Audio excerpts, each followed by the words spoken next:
Agora hoje,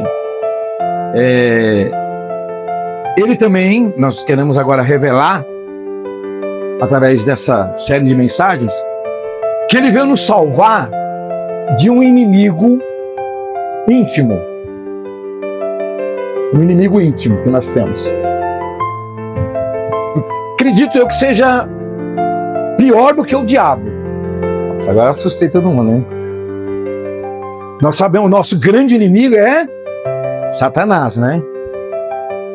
E os seus demônios.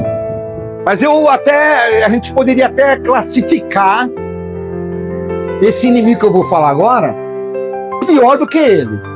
Pelo menos no que se refere ao efeito que há, né? Lógico que Satanás é pior, ele veio para matar, roubar e destruir, né?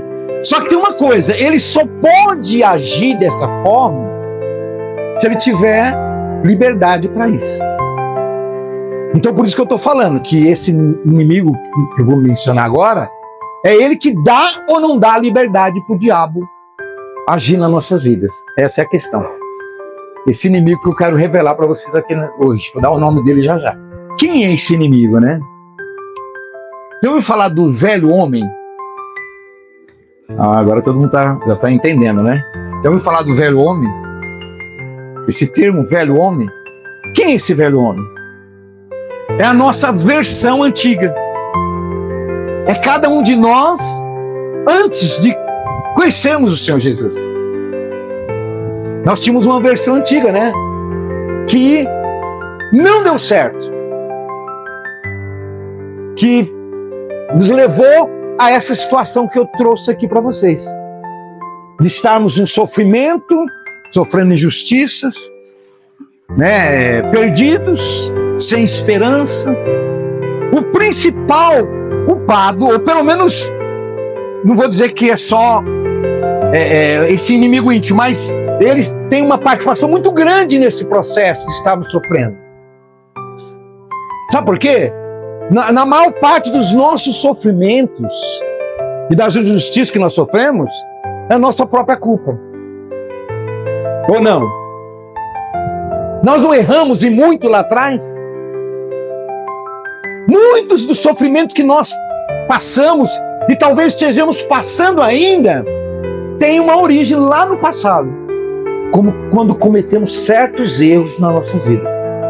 Tomamos decisões erradas. E que até hoje estamos pagando. E temos pagado todo esse período de tempo. E quem nos levou a essas decisões, a esses erros? O nosso velho homem. Esse inimigo íntimo, né? Porque ele está aqui dentro. Ele é íntimo. Então esse velho homem não pode sobreviver em nós. Ele não pode estar vivo dentro de nós. Ele tem que estar sempre... Dizer morto definitivamente é difícil, né? Mas nós podemos usar o termo estar adormecido e não acorde. E que fique lá, sabe? Que fique adormecido por toda a nossa vida. Mas por ele estar, por isso que não é bom falar morto, né? Porque senão a gente pode criar essa autoconfiança. Satanás já está morto na minha vida, Satanás. O meu velho homem já está morto na minha vida, ele não vai me atrapalhar mais. Não, ele está só adormecido. Se você despertar ele, ele acorda. E nós despertamos esse inimigo constantemente, infelizmente, né?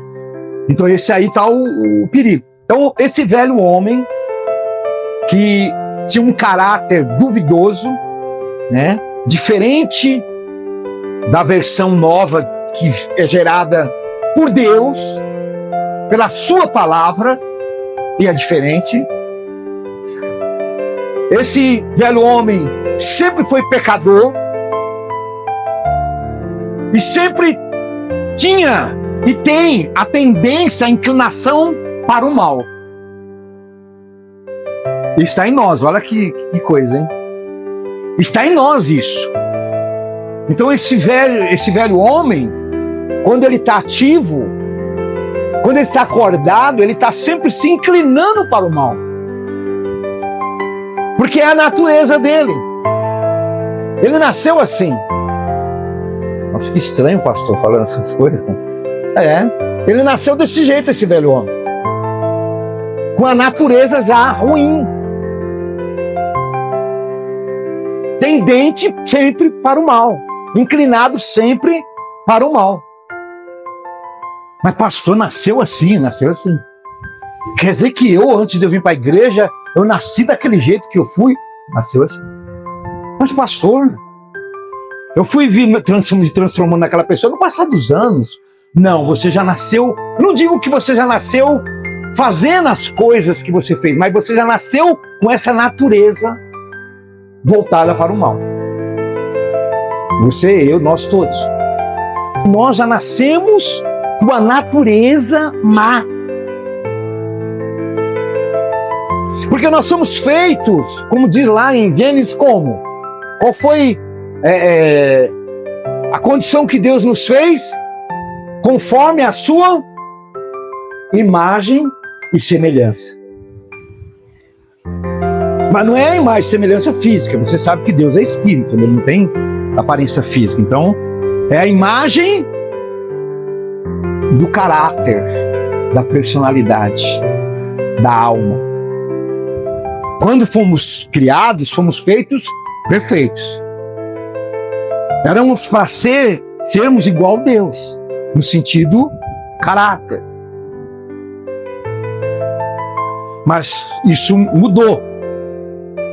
Então essa palavra de termos sido feita a imagem e semelhança foi verdadeira. Mas com o acontecimento lá dentro do Jardim do Éden, tudo mudou. Nós perdemos aquela condição pura, perfeita. Porque Deus é perfeito. Deus é amor, é justiça, é paz, é verdade. E nada disso os seres humanos têm para comparar, né? Então aí está o segredo de toda essa história. Adão e Eva lá eram perfeitos até então. Mas quando eles foram testados, eles caíram. E levaram consigo toda a humanidade junto. A partir daquele momento eles deixaram de ser o que eles eram. E o principal sinal é que quando eles desobedeceram, comeram do fruto que Deus disse para não comer, o que eles sentiram imediatamente? Vergonha por estarem nus. Vergonha. Até então ele não está nem aí para a nudez. Nem Deus reclamava, nem eles. Eles passeavam lá diante de Deus, estava tudo certo. No momento que eles pecaram, entrou a natureza má dentro deles e eles já se envergonharam. Esse foi o principal sinal da queda moral do homem. E não vem com essa história não, pastor, eu não estava lá no Jardim do Éden, eu não tenho nada a ver com Adão e Eva. Olha, o protótipo melhor, mais perfeito, eram eles. Nós somos cópias. Você acha que nós íamos ter um resultado melhor? Eles eram os mais perfeitos, foram feitos ali em primeiro, né? Quer dizer, se eles eram os que podiam não falhar, e falharam, nós com certeza iríamos fazer pior. Porque nós somos cópias do original. Então a gente já tem que entender, aceitar que nós estamos debaixo dessa maldição que caiu sobre Adão e Eva e veio para a humanidade e que fez com que a situação se tornasse dessa forma que eu acabei de falar aqui. A ponto de, no nascimento, nós já nascemos debaixo disso tudo. Eu sei que parece estranho essas coisas, mas é a palavra de Deus, viu, gente? É só buscar entendimento que está bem claro. E para que existiu todo esse processo? Porque Deus expulsou Adão e Eva do paraíso. Qual o motivo? Eles caíram, eles estavam agora, já não eram mais santos como eram antes, não eram mais perfeitos. Como que vai ficar no céu pessoas contaminadas? Não tem como, né? Então, e aí toda a humanidade entrou dentro dessa condenação. Por isso que o próprio Jesus fala em Marcos: ide por todo mundo e pregar o evangelho a toda criatura. Aquele que crê será, e o que não crê será condenado. Então, quem não crê não tem opção, tá? Fique sabendo, não tem opção. Ou é crer ou não crer. E quem não crê está condenado. E quando a gente fala isso para as pessoas, quando nós pregamos o evangelho para as pessoas, elas acham isso um absurdo, elas ficam indignadas quando nós falamos que nós somos salvos e eles não. Vai você falar, não, só o crente que é salvo. Por isso que vocês são presunçosos, só vocês que são salvos.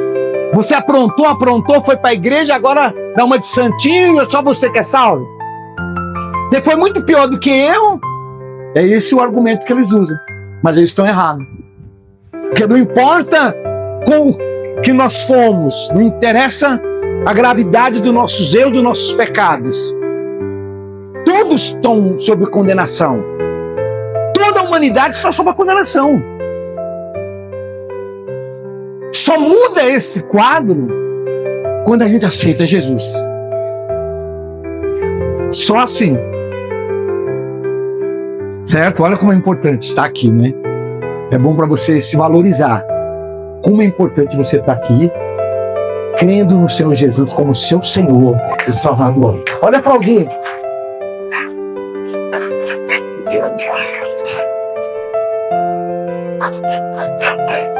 Às vezes está esquecendo, né, essas coisas, né? Mas isso é importante pensar. Então, gente,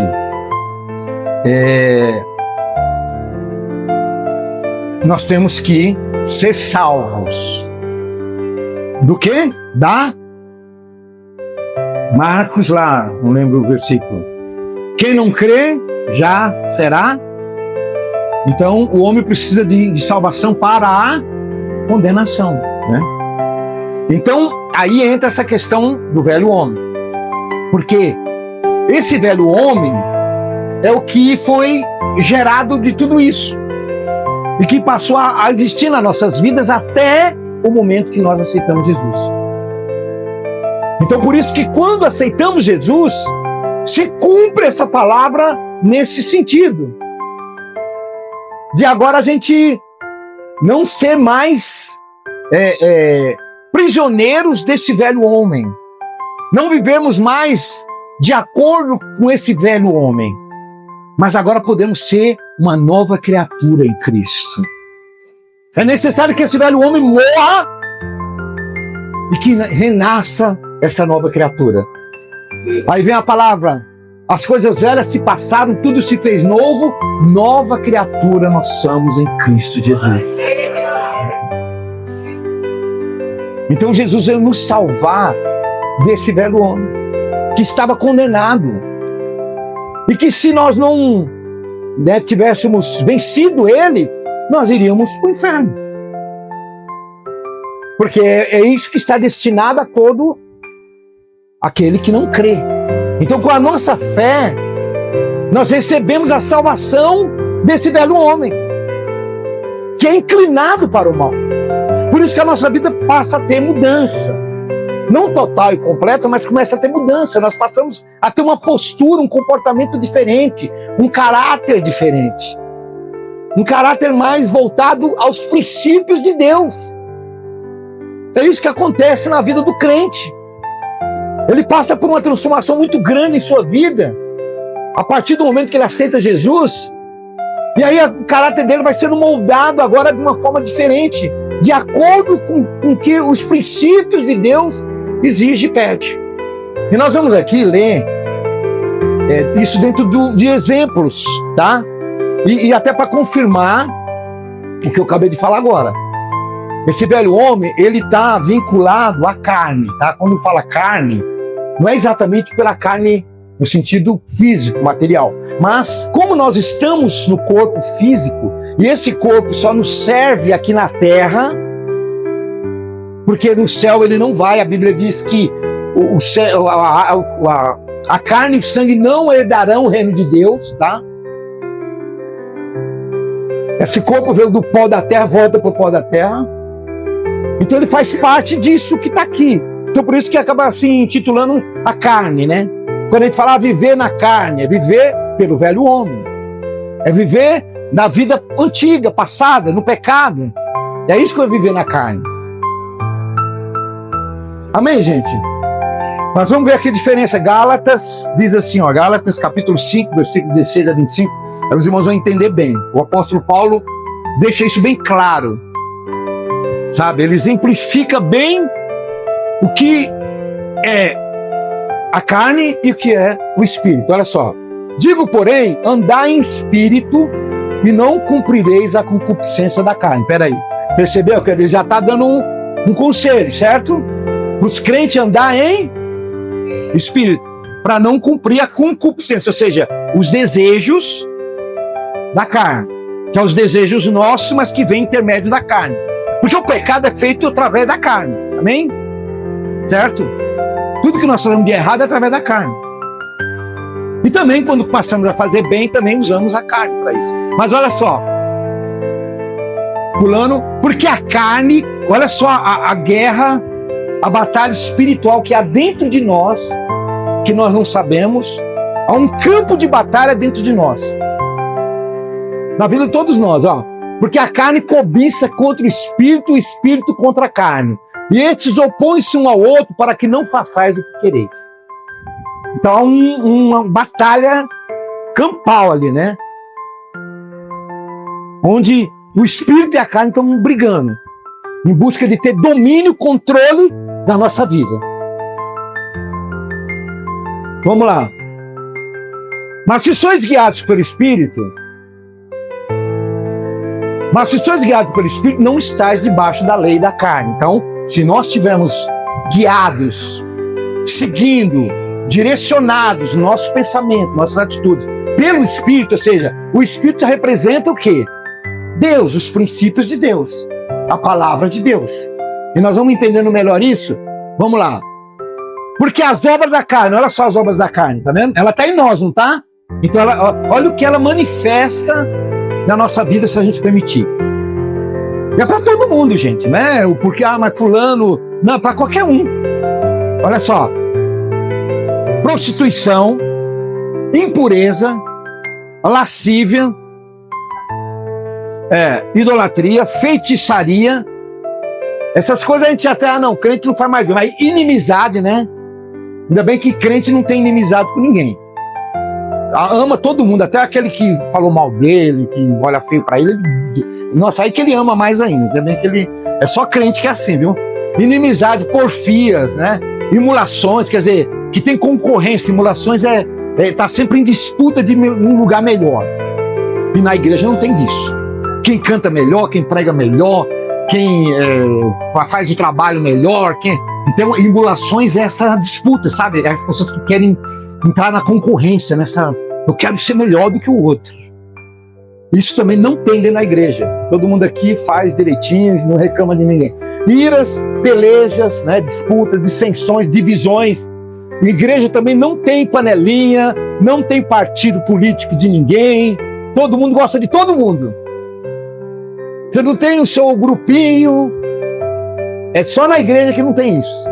Isso é ótimo, né? Ainda bem que na igreja a gente não vê essas coisas. As facções, né? As panelinhas. Gente, glória a Deus que a gente quase não tem, mas se a gente não avisa antes, daqui a pouco tá tudo formando aí, viu? Talvez já tivesse até alguns processos embrionários aqui, a gente não tá sabendo. Porque vai nascendo no coração, uma conversinha dali, uma criticazinha dali, uma fofoquinha de lá, um comentário daqui, a roupa do irmão, da irmã, a fulano é meio assim, né? Que esquisito ele. Olha, fulano não tá trabalhando, sei lá. Então, essas coisas não tem dentro da igreja, viu, gente? Fica tranquilo que heresias, né? Pensamentos que vão contra as escrituras. Invejas também não tem na igreja, certo? Ninguém tem inveja de ninguém. Homicídios, bebedices, glutonarias, aí é um ponto, né? Que normalmente não se comenta, né? Mas se fala que a gula é pecado. Certo? Então, gente, né? Aquela coisa da obsessão para comer, né? Às vezes não é necessidade do corpo, é a mente da pessoa. Cresce os olhos, né? Sabia? Aí, ó, a Bíblia condena a glutonaria, a gula, né? Isso tudo é manifestação do quê? Da carne. Desse velho homem que nós, né, recebemos lá desde o nascimento, viu? Aí, ó, agora que importante tudo isso, olha só, olha o que isso leva, olha como é sério, gente, olha o alerta, tá? Não é eu que estou falando, tá?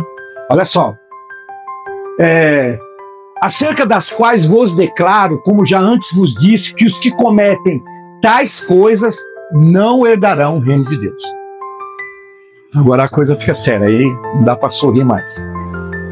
Aí é melhor, né? A coisa fica mais grave aí. Então nós temos que lutar contra isso, né? Isso é um mal que está em nós, mas que precisa manter-se sempre adormecido. Sabe aquela você pisar e não tira o pé. Se você soltar, ele vem com tudo. E muitas vezes é o que tem acontecido com os crentes. Que relaxam, acham que já está tudo bem, não buscam mais, não oram mais, não vigiam mais. E o velho homem começa a acordar, despertar dentro de nós. É quando a gente começa a ter atitudes que até a gente, mas eu estou fazendo a mesma coisa que eu fazia antes, o que está acontecendo comigo? Olha o que eu estou sentindo, coisa que eu não, há muito tempo que eu não sentia, essa mágoa, essa raiva, essa tentação, esse desejo. O que está acontecendo comigo? Velho homem. Certo? Nós não podemos deixar ele voltar. Deixa ele mortinho lá, pisado lá, não venha. Para isso é necessário vigilância total. Oração, né? Estar na presença de Deus, sempre revendo os seus erros, tá? Estar na igreja é fundamental. E a gente não vê as pessoas tão comprometidas com Deus de estar na casa do Senhor. Para cultuar, para adorar, para ouvir a palavra de Deus. O que eu estou falando hoje aqui é bom? Não é importante? Agora, se você tivesse faltado, e aí? Eu não vou poder não repetir isso na semana que vem. A pessoa já perderia algo tão importante. Você faltou domingo passado, você perdeu também. Você faltou outro domingo, você perdeu também. Você faltou quarta, você perdeu. Você faltou ontem, você perdeu alguma coisa. Alguma coisa você perdeu. E tudo, né, contribui juntamente para o bem daqueles que amam a Deus. Então, gente, está aí bem claro que nós precisamos estar salvos desse grande mal que é o nosso velho homem. Aí vem a questão que comprova tudo isso quando Nicodemos, aquele homem rico, que tinha uma boa posição social, que não tinha problemas assim comuns, né, para sua vida, mas que faltava alguma coisa no seu coração, lógico. E quando ele soube de Jesus, ele não se controlou, não se segurou, porque para ele era uma vergonha muito grande procurar esse Jesus, que até então não era reconhecido, somente entre aqueles que eram da sua classe, que era como ele, políticos, governantes, homens ricos, da classe A da sociedade, tanto que ele não se controlou e resolveu ir até Jesus. Ele sentia que algo tinha da parte de Jesus para ele que ele não tinha. Então ele foi à noite, escondido, e foi até o Senhor. E chegando lá, ele disse assim: olha, Rabi, sabemos que tu é mestre, enviado de Deus. Porque aquele que faz os sinais que você faz, só poderia fazer se Deus estiver com ele. E ele traz essa palavra de elogio, né? Aí Jesus diz para ele assim: olha, aquele que não nascer de novo não verás o reino de Deus. Olha que resposta. Que ignorância de Jesus. De vez de agradecer aquele homem pelo elogio, pelo reconhecimento de que Jesus era o enviado de Deus, que Deus estava com ele, ele traz essa resposta. Porque Jesus sabia o coração dele, sabia que ele precisava entender isso, faltava isso para ele. E ele ficou, mas vem cá, Senhor, como eu posso, velho já de idade, como eu posso voltar para o ventre da minha mãe para poder nascer de novo? E Jesus falou, olha, em verdade, eu te digo, se aquele que não nascer da água e do Espírito, não, e ele não falou não verá, viu? Na segunda parte ele fala, não entrará no reino de Deus. Aquele que não nascer de novo da água e do Espírito. Então, irmãos, o céu é um lugar para todos aqueles que verdadeiramente nascem de novo. Não tem conversa, viu? Se você quer viver sócio do seu velho homem, vocês dois vão para um lugar só. Tá? O céu você não vai poder entrar junto com ele, não. Esquece. Então, rejeita ele na sua vida. Tá? Luta contra ele.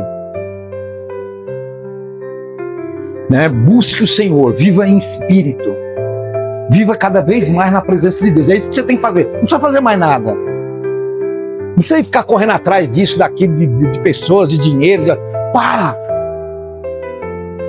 Prioridade na sua vida, corra atrás de Deus.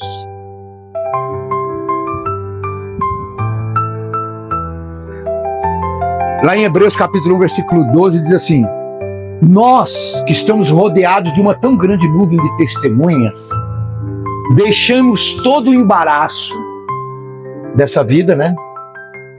E o pecado que tão de perto nos rodeia. E corramos com paciência para a carreira que nos está proposta. Aplauda, Senhor.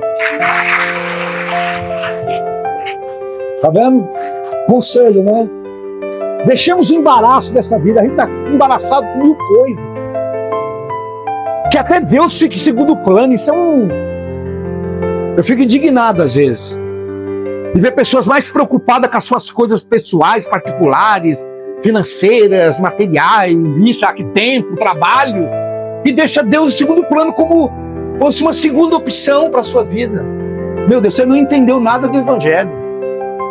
Você não entendeu nada. Se você tivesse entendido, conforme nós estamos falando aqui hoje, sua prioridade era o Senhor. Não que as outras coisas a gente não tem que cuidar, lógico, mas prioridade seria o Senhor. Jesus nos salvou desse velho homem. Mas o problema é que nós não podemos garantir, sem estar lutando, né? Que nós vamos estar sempre salvos dele. Ele revive a qualquer momento. Ele pode se manifestar a qualquer momento na nossa vida. Eu acho que não é difícil os irmãos entenderem. É só fazer um autoexame da sua vida. Ainda mais você que, principalmente para você que é crente, que já é crente há muito tempo, e que de repente começou a fazer coisas de novo, começou a ter pensamentos, sentimentos que era coisa do passado. E está voltando. O que está acontecendo? Isso é bom para o crente, né? Fazer uma análise e poder se posicionar melhor daqui para frente. Gente, essa verdade tem que ser dita, tá? O que muitas vezes acontece nas igrejas por aí é que essas verdades não são ditas. E aí as pessoas estão enganadas, certo? Tá cheio de igreja que é só bênção. Todo culto é só vitória, só bênção, só cura. Deus vai te fazer isso, Deus vai te dar, Deus vai... É só isso, né? Será que é assim? Olhando pela palavra? Esquece, né? Não vai ser assim. Isso é ilusão. Isso é enganação. E querer é conveniente, né? Agradar as pessoas para que elas estejam lá. Aqui, infelizmente, a gente não vai fazer isso. Não faz parte dos nossos princípios enganar ninguém, mas falar a verdade. Até porque nós queremos ver as pessoas abençoadas, né? E a promessa de Deus não vai falhar. Uma vez que a gente cumpre a nossa parte, Deus não vai falhar. Porque Deus é fiel, ainda que nós sejamos infiéis, Ele é fiel. Amém? Graças a Deus. Vamos dar salva de palmas para o Senhor.